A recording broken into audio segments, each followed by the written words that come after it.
Hello traders. Gold, copper and குடாயிலுடைய technical views இன்னைக்கு பார்க்கலாம். அதுக்கு முன்னாடி நம்ம சேனலை சப்ஸ்கிரைப் பண்ணிக்கோங்க. பெல் ஐக்கானே ப்ரெஸ் பண்ணி வச்சுருந்தீங்கன்னா நாங்கள் டெய்லியும் கொடுக்கக்கூடிய அப்டேட்ஸ் இம்மீடியட்டாக உங்களுக்கு கிடைக்கும். அது நீங்கள் எடுக்கக்கூடிய ட்ரேடுக்கும் சப்போர்ட்டிவாக இருக்கும். இது கூட எங்களுடைய Facebook page, Telegram and WhatsApp குரூப்பில் லெட், நிக்கல், ஜிங்க் ஸ்கிரிப்டுடைய நெக்ஸ்ட் மூவ்மெண்ட் எப்படி இருக்குன்னு சார்ட்டாகவே போஸ்ட் பண்ணிகிட்ருக்கோம். அதையும் நீங்கள் ட்ரேட் எடுக்கிறதுக்கு யூஸ் பண்ணிக்கலாம். அப்படி ட்ரேட் எடுக்கலாம்னு நினைக்கும் போது ஏதாவது சந்தேகம் இருந்தால் எங்களை காண்டாக்ட் பண்ணுங்கள். அதுக்கு எங்களால் முடிஞ்ச சொல்யூஷனை கொடுக்குறோம். அது மட்டும் இல்லாமல் வேறு ஏதாவது ஸ்கிரிப்டை பற்றி, அதாவது கமாடிட்டி மட்டும் இல்லாமல் ஃபாரெக்ஸ், கரன்சி, நிஃப்டி ஸ்கிரிப்டை பற்றி ஏதாவது சந்தேகம் இருந்தாலும் எங்களை காண்டாக்ட் பண்ணுங்கள். அதுக்குண்டான டெக்னிக்கல் சம்மந்தமான சொல்யூஷன் நாங்கள் கொடுக்குறோம். ஆன்லைன் மூலிமா கம்ப்யூட்டர் ஸ்க்ரீன் ஷேரிங்கில் வந்து கூட அந்த சார்ட்டில் இருக்கிற டெக்னிக்கல் விஷயங்களை எக்ஸ்பிளைன் பண்ணுறோம். சரி, இப்போ சப்ஜெக்டுக்குள்ளே போகலாம். கோல்டு டாலர் டே சார்ட் பார்த்துடலாம். டே சார்ட்டில் நம்ம என்ன பார்த்துருந்தோம்னா, நேற்று ஒரு இன்சைட் பார் இருக்குது. இது எந்த பக்கம் பிரேக் ஆகுதோ அந்த சைடு ஒரு மூவ்மெண்ட் கொடுக்கும் அப்படின்னு சொல்லி எதிர்பார்த்துருந்தோம். அது கீழே லோ பிரேக் போச்சுன்னா கிட்டத்தட்ட 1300 வரைக்கும் வரும்னு எதிர்பார்த்துருந்தோம். இப்போது நம்ம அந்த பக்கம் தான் மூவ் ஆகிட்டுருக்கு, கீழே டவுன் சைடு.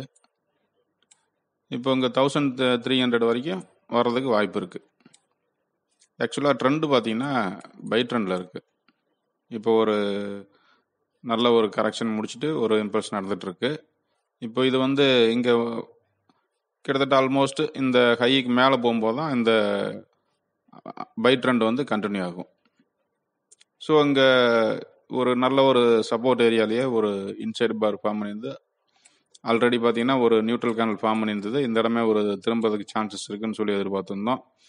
பட் இதுக்கு மேலே போய் க்ளோஸ் ஆகும்போது தான் மேலே போகிறதுக்கு வாய்ப்பு இருக்குன்னு சொல்லி எதிர்பார்த்துருந்தோம். இது பார்த்தீங்கன்னா கரெக்டாக அந்த சப்போர்ட் ஏரியாவில் கையை மேலே போய் க்ளோஸ் பண்ண முடியாமல் அந்த இடத்துலேயே ஒரு இன்சைடு பார் கேண்டல் பேட்டர்ன் ஃபார்ம் பண்ணிச்சு. இப்போ இந்த ரெண்டு இடத்துல ஒரு ஸ்டாப் பாயிண்ட் கொடுத்துருக்கு. இங்கேயே ஒரு தடவை ஒரு நியூட்ரல் கேண்டலாக கன்வெர்ட் ஆகி கொடுத்துச்சு. இப்போ ஒரு இன்சைடு பாரும் கொடுத்து ஒரு ஸ்டாப் பாயிண்ட்டை காமிச்சிருக்கு. ஸோ இப்போ வந்து இங்கே திரும்பி வரணுமா அப்படின்னு எதிர்பார்த்தோம்னா வரணும்னு அவசியம் கிடையாது. இது ஒரு மூவ்மெண்ட் கீழே நடக்கணும் அப்படின்னு, ட்ரெண்டு சேஞ்ச் ஆகணும், செல் ட்ரெண்டுக்கு சேஞ்ச் ஆகணும் அப்படின்னு எதிர்பார்த்தோம்னா இந்த லோ பிரேக் பண்ணணும். பிரேக் பண்ணால் தான் அந்த செல் கன்ஃபார்ம் பண்ணியே காமிக்கும். அதனால் இங்கே ஒரு ரீட்ரேஸ்மெண்ட் நடக்கலாம் அப்படின்னு சொல்லி எதிர்பார்த்துருந்தோம். அந்த ரீட்ரேஸ்மெண்ட் பார்த்தீங்கன்னா ஒரு 1300 வரைக்கும் வரலாம் அப்படின்னு எதிர்பார்த்தோம். ஸோ இது வந்து 300 வரைக்கும் வரணும்னு ஒன்றும் அவசியம் கிடையாது. ஏன்னா இது ஒரு ரீட்ரேஸ்மெண்ட்டாக தான் நம்ம வந்து கன்சிடர் பண்ணிகிட்டு இருக்கிறோம். ஏன்னா ட்ரெண்டு பையில் இருக்கிறதுனால கீழே நடக்கிற இந்த செல் சைடு மூவ் வந்து ஒரு ரீட்ரேஸ்மெண்ட்டாக தான் நம்ம கன்சிடர் பண்ணிகிட்டு இருக்கிறோம். ஸோ இந்த 1300 கீழே வரும்போது தான் ஓரளவுக்கு கன்ஃபார்ம், ஒரு 50% வந்து கன்ஃபார்ம் பண்ணும் செல் ட்ரெண்டுக்கு திரும்ப போகிறேன் அப்படிங்கிறத ஒரு இன்டிமேஷன் கொடுக்கும். ஸோ அப்போ இங்கே இந்த 1300 வந்து நம்ம ஒரு இந்த இடத்துல எடுத்த இந்த இன்சைட் பாரோட டார்கெட்டை எதிர்பார்த்துருக்கோம். அவ்வளோதான், வேற ஒன்றும் இல்லை. அது வரைக்கும் வராமையும் திரும்பலாம் மேலே. ஏன்னா ட்ரெண்டு பையில் இருக்கிறதுனால இது வந்து இங்கே கீழே வரக்கூடிய என்ட்ரி வந்து நம்ம இன்ட்ராடேக்காக மட்டும்தான் என்ட்ரி எடுக்கணும்னு எதிர்பார்த்துருந்தோம். அதே மாதிரி கீழே வந்திருக்கு. இதை வந்து நம்ம 4 ஹவர் டைம் ஃப்ரேமில் பார்க்கும்போது கிட்டத்தட்ட இந்த கேண்டலுக்கு கீழே நம்ம செல் எடுத்திருந்தோம். இந்த கேண்டலோட ஹையை வந்து ஸ்டாப் லாஸாக வச்சுருந்தோம். இப்போ பார்த்தீங்கன்னா இங்கே பிரேக் ஆகி இப்போ தான் இந்த கேண்டில் தான் பிரேக் ஆகிருக்கு. பிரேக் ஆகி இப்போ ஒரு மூவ்மெண்ட் கொடுத்துட்ருக்கு. இப்போ இந்த இடத்துலையும் ஒரு இன்சைடு பார் தான் ஃபார்ம் பண்ணியிருக்கு. பட் இந்த வந்து ரன்னிங்கில் நடக்கிற இன்சைடு பாருங்கிறதுனால இதை ஒரு பெருசாக கன்சிடர் பண்ணிக்க தேவையில்லை. ஸோ இருந்தாலும் இது வந்து மேலே போகிறதுக்கு, இங்கேருந்து மேலே போகிறதுக்கு கூட சான்ஸ் இருக்குது. ஃபஸ்ட்டு இந்த சப்போர்ட் வரைக்கும் வரதுக்கு வாய்ப்பு இருக்குது. ரெண்டாவது நம்ம எதிர்பார்த்தா அந்த 1300 வரைக்கும் டே சார்ட்டோட இன்சைடு பாருக்கு டார்கெட் வச்சுருந்தோம் நம்ம அந்த இடத்துல. ஸோ இப்போது இது வரைக்கும் வரணும் அப்படின்னு இன்றைக்கி என்ன ஸ்டேட்டஸ்ன்னு பார்த்தீங்கன்னா, இது வரைக்கும் வரலாம், 1300 வரைக்கும் வரலாம். அல்லது இங்கேருந்தே கூட திரும்பலாம், இந்த கேண்டில் கூட திரும்புறதுக்கு ஒரு சான்சஸ் கொடுக்கலாம். ஸோ இன்னைக்கு இன்ட்ராடே பொறுத்த வரைக்கும் இந்த செல்லை கண்டினியூ பண்ணிக்கலாம். அல்லது இந்த ஹைக்கு மேலே போச்சுன்னா பை என்ட்ரிக்குள்ளே போய்க்கலாம். 2 ஆப்பர்ச்சுனிட்டி இருக்குது. அதாவது 1319க்கு மேலே போகும்போது நம்ம பை ஆப்பர்ச்சுனிட்டிக்குள்ளே போகலாம். அல்லது இந்த செல்லை வந்து கண்டினியூ பண்ணலாம். அதாவது 1300 வரைக்கும் டார்கெட் வந்துச்சுன்னா இங்கேருந்து ஒரு பை ஆப்பர்ச்சுனிட்டி கிடைச்சா இங்கேருந்து பை போகலாம். இன்ட்ராடே பொறுத்த வரைக்கும் 2 ஆப்ஷன் தான் இருக்குது. ஒன்று இந்த ஹைக்கு மேலே போகும்போது பைக்குள்ளே போகணும், அல்லது இந்த 1300 வந்த பிறகு செல்லுக்குள்ளே போகணும். இப்போ இந்த இடத்துல என்ட்ரி எடுக்கலாமா அப்படின்னு எதிர்பார்த்தோம்னா இந்த இடத்துல இந்த இன்சைடு பாரியை கீழே பிரேக் பண்ண முடியாமல் ஒரு ஷேடாக கொடுத்துட்ருக்கு. ஸோ இந்த கேண்டில் க்ளோஸ் ஆகும்போது தான் தெரியும் என்ன மாதிரி ப்ரெஷரில் வந்து க்ளோஸ் ஆகுதுன்னு. ஏன்னா பையிங் இப்போ மேலே நல்ல ஒரு புல்லிஷ் கேண்டில் வந்து ஃபார்ம் பண்ணிச்சுன்னா மேலே கட் பண்ணுறதுக்கு சான்சஸ் இருக்குது. ஸோ அதனால் இந்த கேண்டில் முடியட்டும். முடிஞ்ச பிறகு இந்த இன்சைடு கேண்டில் கீழே க்ளோஸ் ஆச்சுன்னா இந்த செல்லை மறுபடியும் கூட ஒரு ஃப்ரெஷ் என்ட்ரி எடுத்துக்கலாம் இன்ட்ராடே பண்ணுறவங்க. இல்லை இந்த கேண்டில் வந்து நல்ல ஒரு புல்லிஷ் கேண்டில் க்ளோஸ் ஆயிடுச்சுன்னா இந்த ஹைக்கு மேலே போகும்போது பை என்ட்ரிக்குள்ளே போய்க்கலாம். 2 ஆப்ஷன் தான் இருக்குது. ஆனால் இங்கே இடையில மிடில் இந்த இடத்துல என்ட்ரி எடுக்கலாமான்னா இது வந்து கரெக்டான ஒரு என்ட்ரி கிடையாது. அதனால் ஒன்று இந்த ஹைக்கு மேலே போகணும், அல்லது இந்த கேண்டில் வந்து நல்ல ஒரு பேரிஷ் கேண்டிலாக க்ளோஸ் ஆகி இந்த இன்சைடு பார் கீழே க்ளோஸ் ஆச்சுன்னா இந்த கேண்டிலே நம்ம ஸ்டாப் லாஸை வச்சு என்ட்ரிக்குள்ளே போகலாம். செல் என்ட்ரிக்குள்ளே 2 ஆப்ஷன் இருக்குது. எம்சிஎக்ஸ் நேற்றே கிட்டத்தட்ட பார்த்தீங்கன்னா இந்த லோ கீழே தான் என்ட்ரிக்கு எதிர்பார்த்துருந்தோம். அது பெரிய அளவில் பெருசாக வரல. இப்போ பார்க்கும்போது அதே மாதிரி இந்த ஹையை வந்து நம்ம ஸ்டாப் லாஸை வச்சுருந்தோம். இந்த ஹை கிட்டத்தட்ட ஆல்மோஸ்ட் டச் பண்ணிருச்சு. இது அனைமாக ஸ்டாப் லாஸ் ஸ்டிக்கராக இருக்கும், வேறு வாய்ப்பு இல்லை, வழி இல்லை. ஏன்னா இந்த ஹைக்கு மேலே தான் போயிருக்கு ப்ரைஸ். நல்லா பார்த்தீங்கன்னா தெரியும் இந்த ஹைக்கு மேலே ட்ராவல் ஆகிருக்கு. ஸோ அந்த இடத்துல இந்த லோ கீழே செல் என்ட்ரி எடுத்திருந்தாலும் இங்கே என்ட்ரி ட்ரிக்கர் ஆயிடுச்சு, இங்கே ஸ்டாப் லாஸ் அடிச்சிருக்கும் கண்டிப்பாக. ஏன்னா இன்ட்ராடேல பண்ணும்போது அந்த ஸ்டாப் லாஸ் எல்லாம் கொடுத்தாகணும், வேறு வழி இல்லை. ஸோ இன்றைக்கி இருக்கிற ஸ்டேட்டஸ் அதுதான். டாலர் சார்ட் மெயினாக பார்த்துக்கணும். இந்த இன்சைடு பார் கீழே இந்த கேண்டிலே க்ளோஸ் ஆச்சுன்னா என்ட்ரிக்குள்ள போகலாம். நெக்ஸ்ட் கேண்டில் வந்து க்ளோஸ் ஆச்சுன்னா அது என்ட்ரி எடுக்க தேவையில்லை. ஏன்னா இந்த கேண்டில் நல்ல ஒரு ப்ரெஷர் கேண்டில் கொடுக்கும்போது கீழே வர்றது நம்ம என்ட்ரி எடுக்க தேவையில்லை. அதனால் கிட்டத்தட்ட இந்த லோக்கு கீழே க்ளோஸ் ஆகும்போது நம்ம செல் என்ட்ரிக்குள்ளே போகலாம். இதுக்கு டார்கெட் பார்த்தீங்கன்னா அந்த ப்ரீவியஸ் சொன்ன இந்த டார்கெட் தான் 31780 வரைக்கும் நம்ம டார்கெட் வைக்கலாம்.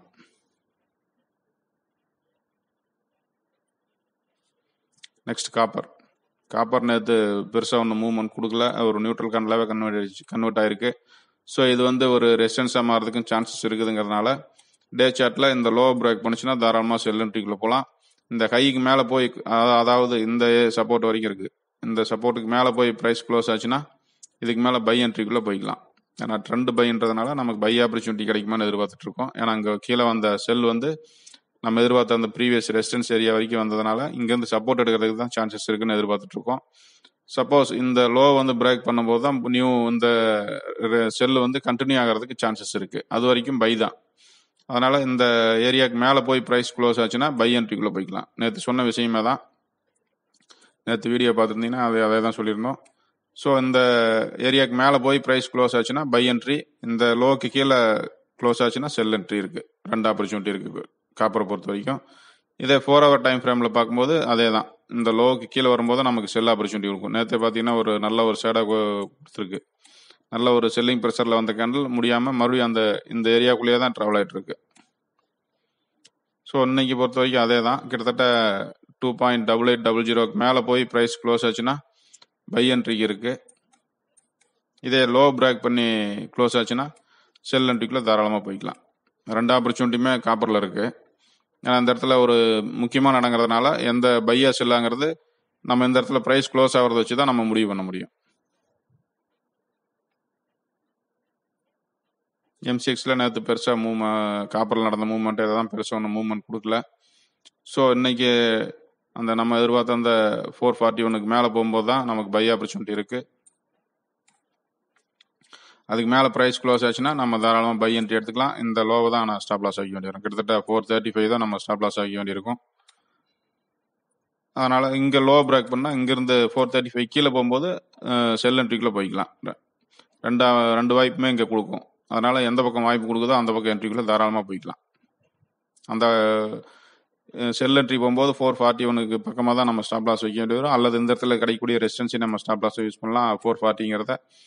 இதே செல் சைடு போனோம்னா பை சைடு போனோம்னா இந்த 435 தான் நமக்கு ஸ்டாப் லாஸ் இருக்கும். நெக்ஸ்ட் க்ரூடு நேற்று இன்வென்ட்ரிக்கு ஒரு பெரிய மூவ்மெண்ட் இருக்குன்னு எதிர்பார்த்திருந்தோம். பட் அந்த மூவ்மெண்ட் பெருசாக கொடுக்காம கிட்டத்தட்ட இந்த கேண்டலுக்குள்ளேயே இந்த ஹைலோவே பிரேக் பண்ண முடியாமல், ப்ரீவியஸ் கேண்டலோட ஹைலோவே பிரேக் பண்ண முடியாமல் இருக்குது. ஸோ இன்னைக்கு இந்த இடத்துல மேலே பிரேக் பண்ணிச்சுன்னா தாராளமாக பை என்ட்ரிக்குள்ளே போகலாம். ஏன்னா நம்ம முதல்ல இருந்து எதிர்பார்த்துருக்கிறது அந்த $63 வரைக்கும் போகுன்னு எதிர்பார்த்துட்ருக்கோம். இதே லோ பிரேக் பண்ணிச்சுன்னா, லோ பிரேக் பண்ணி க்ளோஸ் ஆச்சுன்னா கிட்டத்தட்ட இந்த லோவுக்கு கீழே க்ளோஸ் ஆகும்போது தான் நமக்கு செல் ஆப்பர்ச்சுனிட்டி இருக்குது. அதாவது $58 வரைக்கும் நம்ம இங்கே கீழே எதிர்பார்த்தது வந்து 57.5 வந்து சப்போர்ட் எடுக்கணும்னு எதிர்பார்த்தோம். பட் அது எடுக்காமல் இந்த 57 பாயிண்ட் சம்திங்கில் தான் சப்போர்ட் எடுத்து போயிட்டுருக்கு. இதுவே வந்து இனிமேல் செல்லு கண்டினியூ ஆகணும் அப்படின்னு எதிர்பார்த்தோம்னா இந்த 57.5 கீழே தான் செல்லுக்கு வாய்ப்பு இருக்குது. இல்லாட்டி ட்ரெண்ட் பையில் இருக்கிறதுனால நம்ம பை ஆப்பர்ச்சுனிட்டி கிடைச்சா மட்டும் பைக்குள்ளே போகலான்னு எதிர்பார்க்குறோம். இதே 4 ஹவரில் பார்க்கும்போது இப்போ நேற்று இன்வென்ட்ரியில் நடந்த கேண்டில் இது இந்த பின்பாருக்கு மேலேயே பை ஆப்பர்ச்சுனிட்டி கிடைக்குன்னு எதிர்பார்த்துருந்தோம். அல்லது இன்ட்ராடே பண்ணுற மாதிரி இருந்தால் இந்த கேண்டில் கீழே செல்லுக்கு எதிர்பார்த்துருந்தோம். இந்த கேண்டில் கீழே இன்வென்ட்ரியில் தான் வந்து அந்த மூவ்மெண்ட் நடந்திருக்குது. அதுக்கு முன்னாடியே நடந்த மூவ்மெண்ட்டு பார்த்தீங்கன்னா க்ளோஸ் ஆக முடியல. அடுத்தது இந்த என்ட்ரி எடுத்திருந்தாலும் இந்த கையை தான் நம்ம ஸ்டாப் லாஸ் வச்சுருக்கணும். அந்த ஸ்டாப் லாஸ் டிக்கர் ஆகாது. ஸோ இந்த இடத்துல ஒரு சின்ன ப்ராஃபிட் கிடைச்சிருக்கும் இன்ட்ராடேக்கு. பட் பொசிஷன் பொறுத்த வரைக்கும் இந்த கைக்கு மேலே போகும்போது தான் நமக்கு என்ட்ரி இருக்குது. செல்லை முடிஞ்ச அளவுக்கு அவாய்ட் பண்ணிக்கலாம். ஏன்னா இங்கே செல்லுக்கு ஒன்றும் பெருசாக வாய்ப்பு இல்லை.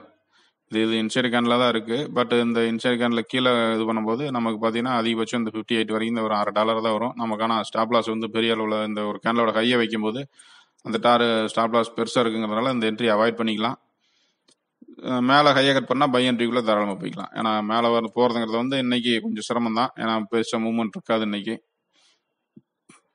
ஸோ இங்கே ஸ்டாப் லாஸ் வந்து கொடுத்தாலும் பரவாயில்ல அப்படின்னு சின்ன ஸ்டாப் லாஸாக இருந்தால் பரவாயில்ல அப்படின்னு எதிர்பார்த்தீங்கன்னா சின்ன டார்கெட்டாக இருந்தால் பரவாயில்லன்னு எதிர்பார்த்தீங்கன்னா இந்த என்ட்ரி எடுக்கலாம்.